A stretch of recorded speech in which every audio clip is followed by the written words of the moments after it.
dit si quelqu'un croit être rempli du Saint-Esprit, ou si quelqu'un se croit être prophète, qu'il considère ce que je dis comme étant un commandement venu de Dieu. Dans 1 Timothée, le chapitre 2, verset 9 à 14, là il affirme encore, il dit: je ne lui permets pas d'enseigner et de prendre autorité sur l'homme. Frères et sœurs, si cela ne nous suffit pas, si on veut ignorer cet enseignement, on n'a qu'à l'ignorer. D'ailleurs, c'est ce que l'apôtre Paul a dit. Si quelqu'un l'ignore, qu'il l'ignore, mais c'est un commandement qui m'est venu de Dieu. Mais si quelqu'un l'ignore, qu'il l'ignore. Moi, je suis d'accord que quelqu'un ignore ces choses-là. Parce que cela ne lui a été pas révélé. Ou du moins qu'il ne comprend pas les écrits de Dieu.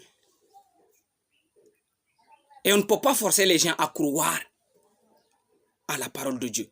On ne peut pas forcer les gens à accepter un enseignement. Si quelqu'un l'ignore, qu'il l'ignore.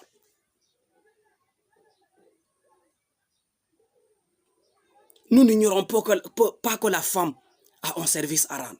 La femme aussi reçoit l'appel de Dieu. La femme aussi reçoit le Saint-Esprit. Mais nous tous, nous sommes appelés. Mais nos ministères diffèrent. Notre champ de mission, ça diffère. À l'un est donné une telle tâche, à l'autre est donné une telle tâche. Mais quand même, n'allons pas jusqu'à déshonorer la parole de Dieu. N'allons pas jusqu'à exagérer. Le point qui me touche le plus, ce n'est pas ces contradictions, ce n'est pas ces commentaires. Mais ce qui me touche le plus, c'est comment un homme de Dieu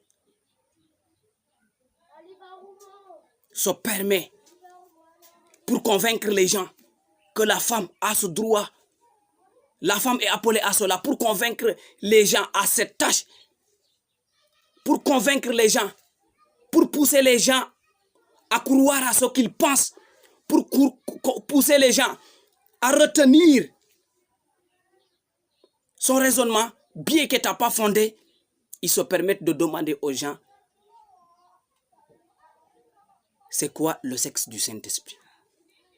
Bien aimé, ça c'est exagéré, trop exagéré même.